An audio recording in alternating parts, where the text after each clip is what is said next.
Moreau, gauche du balcon, droite. Le combattant de l'infanterie est le spécialiste du combat débarqué. Son engagement physique, son courage et un solide mental sont des qualités indispensables pour vaincre.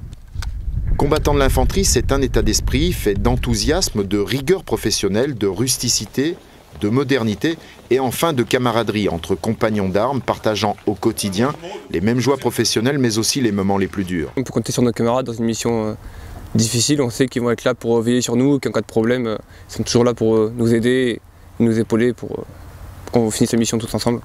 Chaque fantassin a un rôle à jouer dans son groupe comme dans sa section. Il peut être aide-tireur missile moyenne portée, aide-tireur ERIX, combattant-tireur AT4CS, combattant-tireur Minimi, combattant-tireur lance-grenade d'infanterie, opérateur radiophoniste, servant mortier de 81 mm et tireur de précision. Au sein d'une équipe de 3 combattants dirigée par un chef d'équipe, ce fantassin est capable d'intervenir de jour comme de nuit, par tous les temps et dans tous les milieux. Non, le métier de fantassin n'est pas très difficile.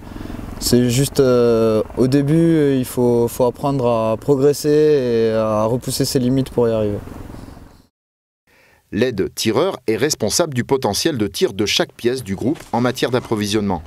Le transport des munitions en combat débarqué exige force et endurance.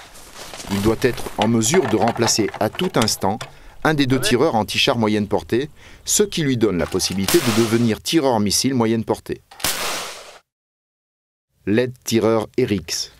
Il se situe dans une des 2 équipes de pièces anti-char constituant le groupe. Il est directement aux ordres du tireur ERIX, responsable du contrôle des munitions et de l'approvisionnement du poste de tir. Il doit être capable de remplacer à tout instant le tireur ERIX.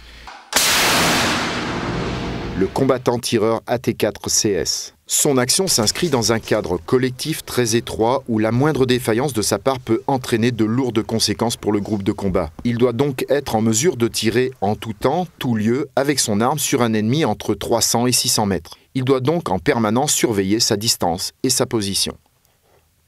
Le combattant-tireur Minimi. Le tireur Minimi participe au combat du groupe avec son arme collective. Il a la responsabilité d'apporter son soutien par le tir dans les missions du groupe. Sa préoccupation principale est donc de trouver en permanence un poste d'observation et de tir favorable. Le combattant-tireur LGI. Le combattant-tireur lance-grenade d'infanterie doit délivrer des appuis au sein d'un groupe de combat en utilisant son lance-grenade de manière très précise. Il doit donc en permanence s'entraîner avec son arme pour en connaître parfaitement les éléments de réglage. L'opérateur radiophoniste assure les liaisons radio entre le chef de la section et l'échelon de commandement supérieur. Il est capable de prendre les messages, les transmettre et de répondre aux appels lorsque son chef est indisponible. Équipé de matériel moderne, l'opérateur radiophoniste doit en permanence se préoccuper de maintenir sa liaison radio. Le servant mortier de 81 mm. Pourvoyeur, artificier ou chargeur-tireur, il participe à délivrer les tirs au sein d'un groupe de mortiers 81 mm en servant la pièce. Sous les ordres de son chef de pièce, il participe à la mise en batterie de la pièce de mortier. Chargé de préparer les munitions et d'en organiser leur acheminement vers la pièce, il a une responsabilité importante lors de la manipulation, de la préparation et de l'introduction de l'obus.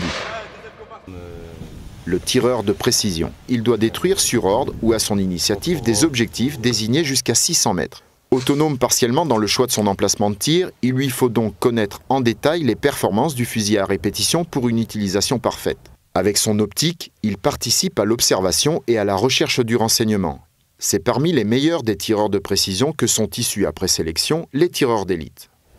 Je pense qu'on n'est pas fait pour rester au bas de l'échelle et qu'il faut justement chercher à s'élever et de préférence, tant qu'on a les capacités, il faut en profiter un maximum. Combattant de l'infanterie, c'est un cœur de métier au cœur de l'action. Le combat débarqué au contact direct de l'adversaire. C'est avant tout, aujourd'hui comme hier, l'arme de l'engagement par excellence.